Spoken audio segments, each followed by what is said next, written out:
Haya basi, uwepo wako na uwenzi. Jina langu ni Kaindo Stefano, anayekupa taarifa hizi kwa lugha ya ishara si mwingine ni Binti Joyce Wairimu. Tuanze na taarifa za Wakenya wanaosubiri hotuba ya rais. Na taifa linaposubiri kwa hamu na gamu mwongozo wa Rais Uhuru Kenyatta atakapohutubia taifa hapo kesho, ambapo anatarajiwa kuzidisha au kulegeza masharti yaliyowekwa kwa lengo la kudhibiti maambukizi ya virusi vya korona nchini. Haya yanajiri wakati ambapo idadi ya maambukizi ya virusi hivi ikiendelea kuongezeka kwa kasi mno.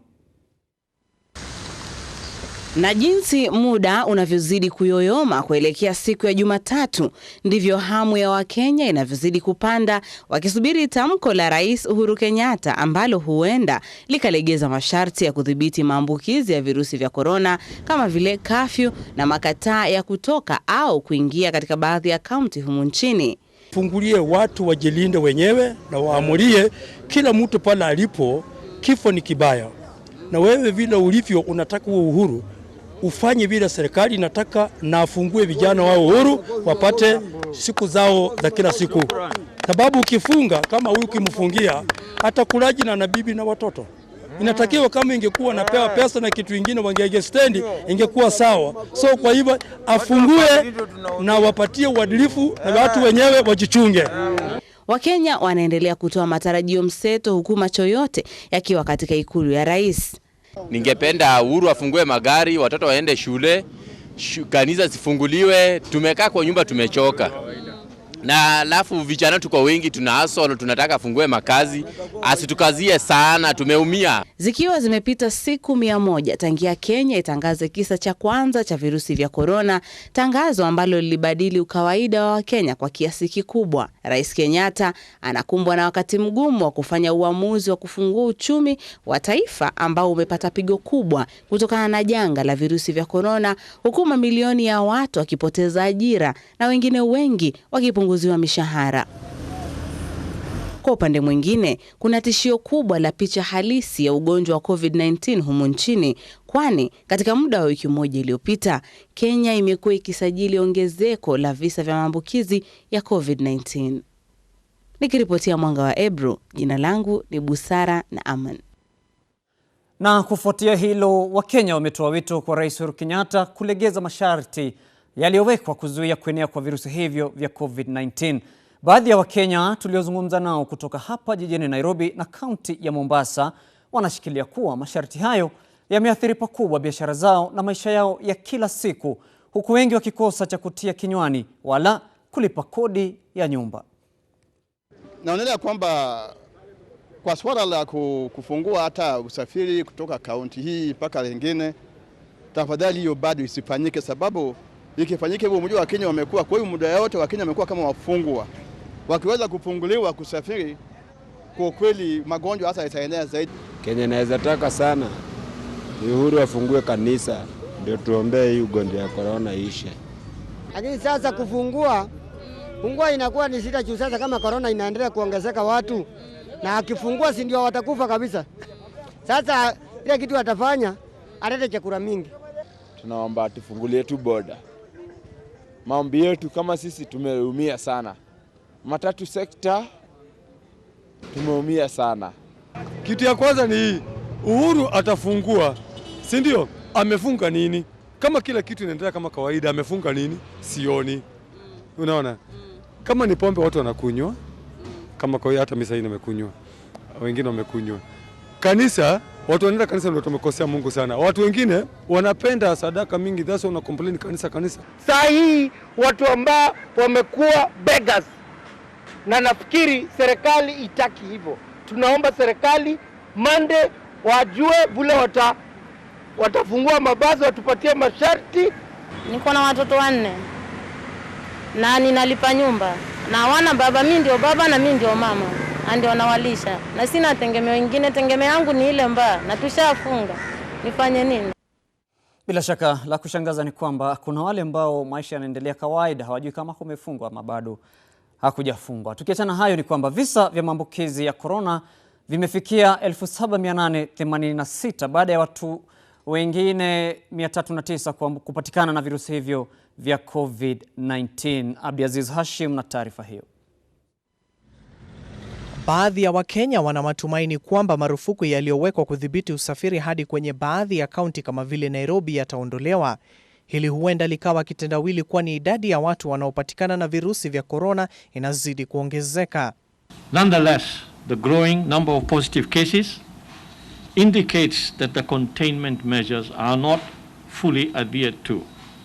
We have observed that many of our people are going about their everyday activities as if we are in normal time. Maambukizi ya corona nchini yamefika 7,886 baada ya watu 309 kuthibitishwa kuambukizwa virusi hivyo. And this last week, 28th of June to 4th of July, we had 261 cases. So that is ample proof that our cases are rising and the curve is beginning to become steep. These rising cases of infection imply that many more people will require critical care and our healthcare facilities risk being overwhelmed. Idadi ya waliofariki kutokana na virusi vya COVID-19 imefikia 160 baada ya mtu mmoja kuaga dunia. Nairobi with the largest number of 193 positives, Kajiado 22, Kiambu 20, Mombasa 18, Makueni 17, Busia 11, Machakos 9, Nakuru 8, Nandi 3, Turkana 3, Narok 2, Nyandarua 1, Kakamega 1 and Kilifi 1. Wakati huo, watu wengine 51 wameruhusiwa kwenda nyumbani na kupelekea idadi ya waliopona kufikia 2,287. There is no silver bullet against this virus other than adhering to these measures. Any laxity can spell disaster for us in the coming days. Thank you. Zaidi ya sampuli 1,180 zimepimwa kufikia sasa. Abdiaziz Mwanga wa Ebru. Na je, Wakenya wanasema vipi kuhusiana na hali ilivyo? Idadi kubwa ya Wakenya inataka kafyu na vikwazo vya usafiri viondolewe.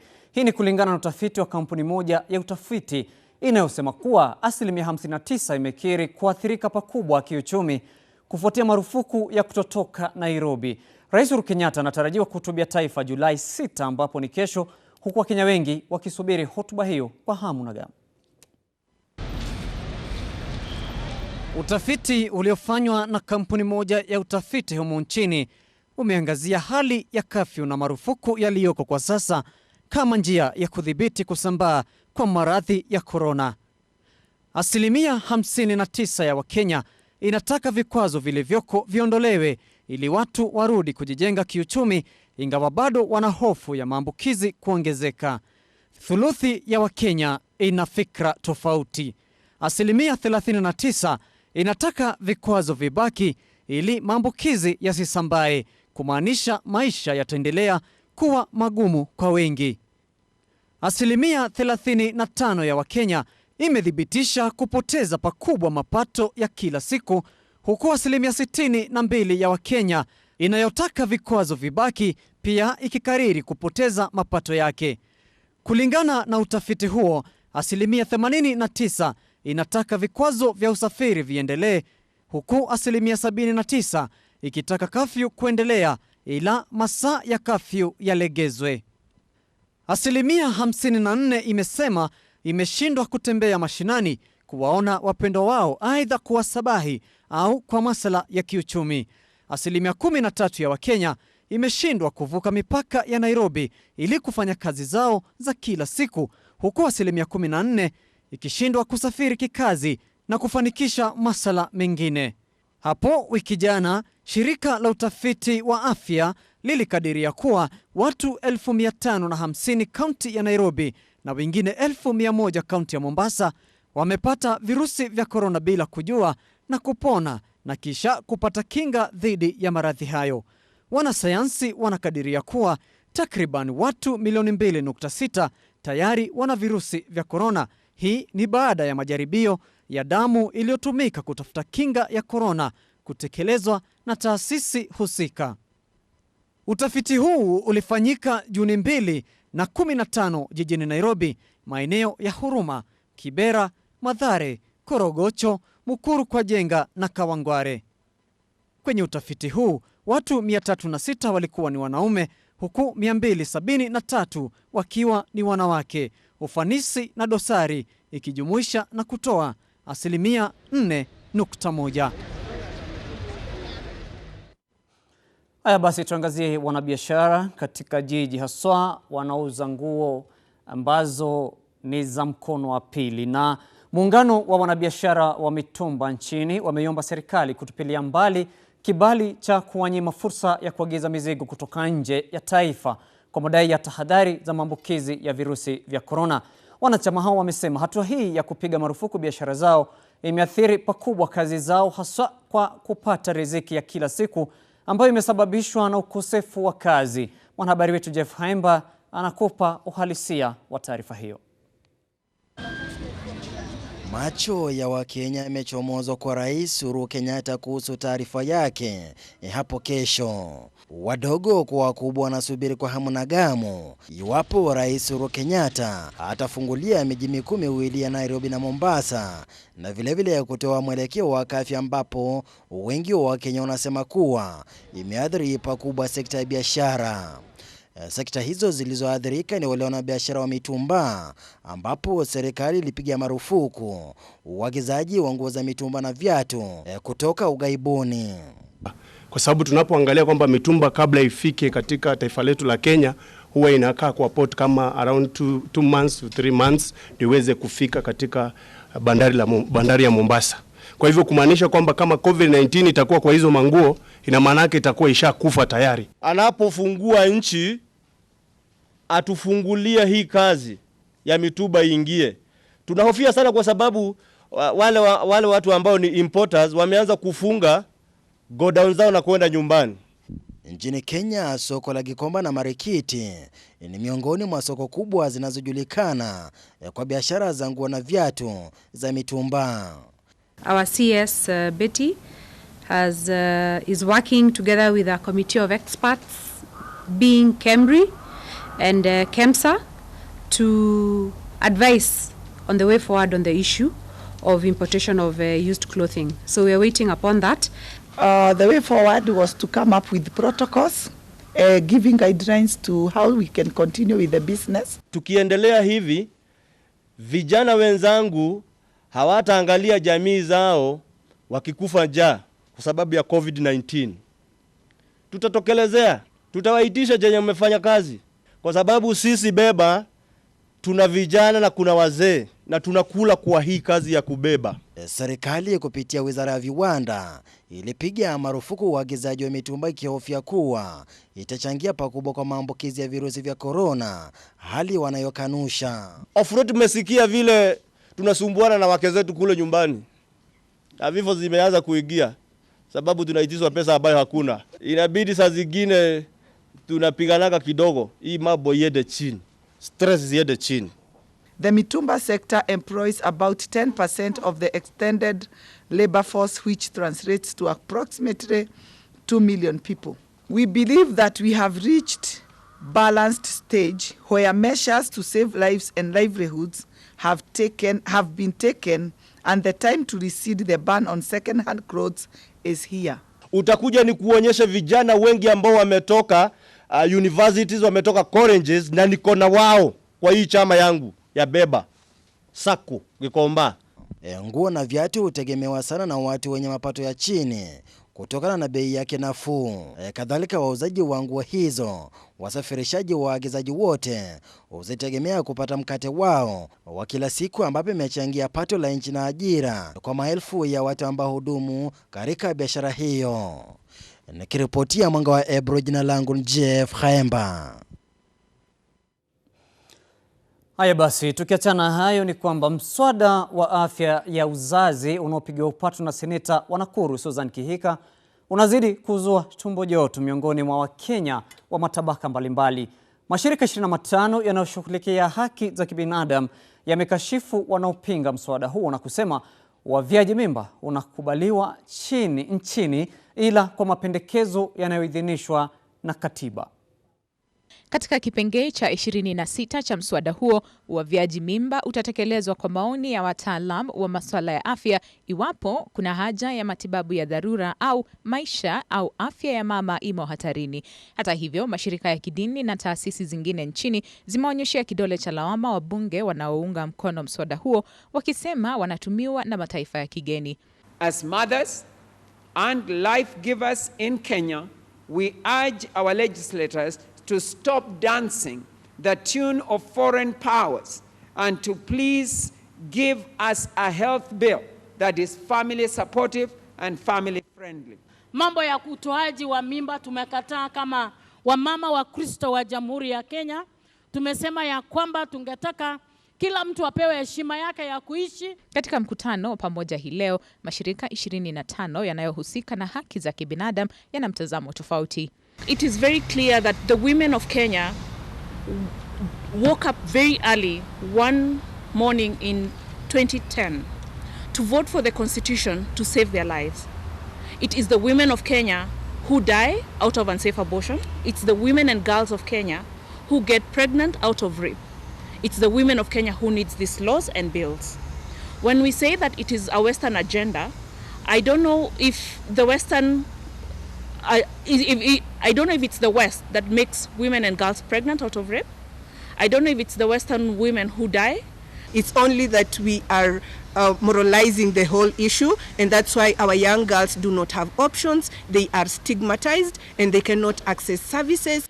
Aidha, wanashikilia kuwa kuna ushahidi wa kutosha unaoonyesha idadi ya juu za mimba ya mapema kati ya wasichana wa shule, haswa wakati huu wa janga la korona. Mtazamo wa wanaounga mkono afya ya uzazi ni tungependa sana katika vituo zote za kiafya, ziwe za kiserikali ama za kibinafsia, kukue na zile contraceptives ambao vijana wanaweza tumia kuhakikisha ya kwamba wamejipanga kwa maisha yao. When we give out this information, when we make the information available, then be it an adolescent, be it a youth, be it a woman, they are able to make informed choices. Instead of standing in the streets and bashing or singling out legislators who are trying to make laws which is their constitutional right.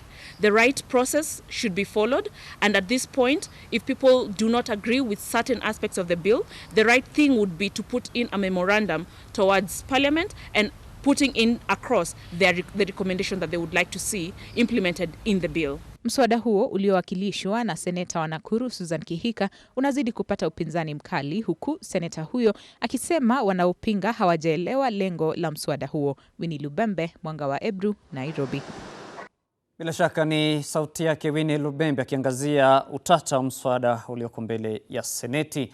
Tuingie kwenye siasa, na kinara wa chama cha ANC Musalia Mudavadi na mwenzake wa Ford Kenya Moses Wetangula wamepinga madai ya kujiunga na mrengo wa naibu wa Rais William Ruto, ambapo wanaendeleza ajenda ya kumpigia upatu katika azma yake ya urais mwaka 2022. Viongozi hao wamepelekea ziara yao ya kisiasa katika kaunti ya Busia, ambapo walimsuta waziri wa ugatuzi Eugene Wamalwa pamoja na magavana wa magharibi kwa kudunisha jamii ya Mlembe kwa kuwashawishi kiurahisi na serikali kwa kuwapokeza zawadi badala ya maendeleo. Jeff Haimba na taarifa hiyo. Ikiwa ni siku ya pili mfululizo, vinara Musalia Mudavadi wa ANC na mwenzake wa Ford Kenya Moses Wetangula walipiga kambi eneo la magharibi, hasa kaunti ya Busia, kujipigia upato. Wawili hao wameshikilia msimamo wa kuiunganisha jamii ya Mlembe, wakiwa na matumaini ya kuunda serikali ya mwaka 2022. Wanaenda Nairobi kupiga foleni ati wanatafuta maendeleo, na yeye amepewa jukumu, amepewa serikali, amepewa pesa kufanya maendeleo. Weta, I want to assure you, you will never walk alone. The people of Busia, you will never walk alone. The people of Western Kenya, you will never walk alone. Musalia Mudavadi na Moses Wetangula wamepata pingamizi kutoka kwa waziri wa ugatuzi Eugene Wamalwa pamoja na magavana wa magharibi wakiongozwa na gavana wa kaunti ya Kakamega Wycliffe Oparanya kwa madai kuwa wakati wao wa kisiasa umekwisha. Hata hivyo, vigogo hao wanasema kuwa wao ndio pekee wa kuaminika. Mambo ya kutuambia tanga, we are not cheap. Mnatuona namna gani na kudumisha viongozi wetu kila wakati. Hawa ni wanaume na wataenda na tutaomba kura ya mtu mwingine. Hata deputy president tutaenda kwa mlango yake kuomba kura yake. We have carried people on our shoulders for too long. Yes. Tumechoka. Tungewapigia makofi kama wangeenda kuambia rais matrela kwenda Uganda sasa yamerundikana kutoka Malaba. Wangekuwa wanasema rais, tunataka dual carriage. Tena minister wa serikali anaenda kukaa kwa ofisi ya minister mwingine kuomba. Kanda ya magharibi hadi sasa inayumba kimaendeleo, huku imegawanyika ya kisiasa ikishamiri. Inadaiwa kuwa Musalia Mudavadi na Moses Wetangula wanatumiwa na naibu wa rais William Ruto kugawanya kura za magharibi. Aidha, wapinzani wao Eugene Wamalwa, Oparanya na Francis Atwoli wanasemekana kutumiwa na Raila Odinga ili kusambaratisha umoja mlembe ili apite katikati. Yes, we want to be watchmen to safeguard the economy of this country and the resources of Kenya. Kwa president sasa ana shida ya corona kwa nchi, ana shida ya nzige kwa nchi, alafu wengine wanakuja kusumbua kumuomba basi ya kupeleka Nzoia. Waziri Eugene Wamalwa, gavana Oparanya na katibu mkuu wa koti Francis Atwoli ndio waliochaguliwa kama wasimamizi wa kupigania maendeleo eneo la magharibi, lakini Musalia na Moses Wetangula wanahisi kupokonywa wadhifa wao na hivyo kurejea nyumbani kutetea nafasi zao. Nikiripotia Mwanga wa Ebru, jina langu ni Jeff Khaemba. Haya basi, Jeff Khaemba na taarifa hiyo ambayo inaashiria jinsi siasa zinavyoendeshwa katika eneo la magharibi mwa Kenya. Na baadhi ya mashirika yasiyo ya kiserikali yametishia kufika katika mahakama ya kikatiba kuishtaki serikali kwa kukosa kuheshimu vibali vya korti. Kwenye hotuba kwa wanahabari, wanachama wa vuguvugu hilo wameghadhabishwa na jinsi serikali nchini inavyoendelea kukaidi amri za mahakama. We would also like to give notice that we'll be moving to the Constitutional Court to ask for an interpretation of the ambiguous expression order from above statement, which is especially quoted by people in authority to disregard valid court orders which are active, issued by our courts. We'll be praying that the courts declare that ambiguous statement illegal and its use punishable by law. The head of the executive is the president, and the president is Uhuru Kenyatta. By disobeying court orders, he only shows us one thing, that the law is not registered in his heart and is out to strangle all the institutions that administer the rule of law in Kenya. Tumerudi zile enzi za zamani sana, zile miaka zilizopita. Kwa sababu rais ameteka nyara bunge, ameteka nyara senate, ameteka nyara idara zote. Tunasema kwa Kiingereza state capture. Sisi kama wanaharakati wa chini, kama watu wa kawaida, sisi tunakataa na tunasema heri nguvu irudi kwa mkono ya mwananchi. Katiba ya Kenya article 1 inasema mzuri, all sovereign powers belong to the people of Kenya and shall be exercised only accordance with the constitution. So we are giving a notice to all members of parliament across the country that we're coming for you. Moving forward, we're also mobilizing people across the country to make sure that we don't vote any of this rogue legislature back into the parliament. The independence of the three arms of government has been compromised. And we are not asking for much. We are asking for the rights of independence of these three arms. Haya basi, twende kaunti ya Kirinyaga ambapo baadhi ya wajumbe katika kaunti hiyo ya Kirinyaga wamemtaka Rais Uhuru Kenyatta kuwapa vyeo katika kamati za bunge la kitaifa. Viongozi hao wameshikilia kuwa hakuna kiongozi eneo hilo ambaye amepata fursa ya kuongoza kamati yoyote ya bunge. kama viongozi wa National Assembly kutoka Kirinyaga County, sisi tulikuwa tunaomba, na hiyo ni fact. Hata tukiangalia history, tangu katiba 2010 hakuna mjumbe wote ametoka Kirinyaga County ameshawahi kupatiwa uongozi katika kamiti za bunge, na tunaomba wakati umefika at least, kwa sababu sisi ni wafuasi wa chama yetu, wakipeana hizo viti waangalie Kirinyaga County vizuri.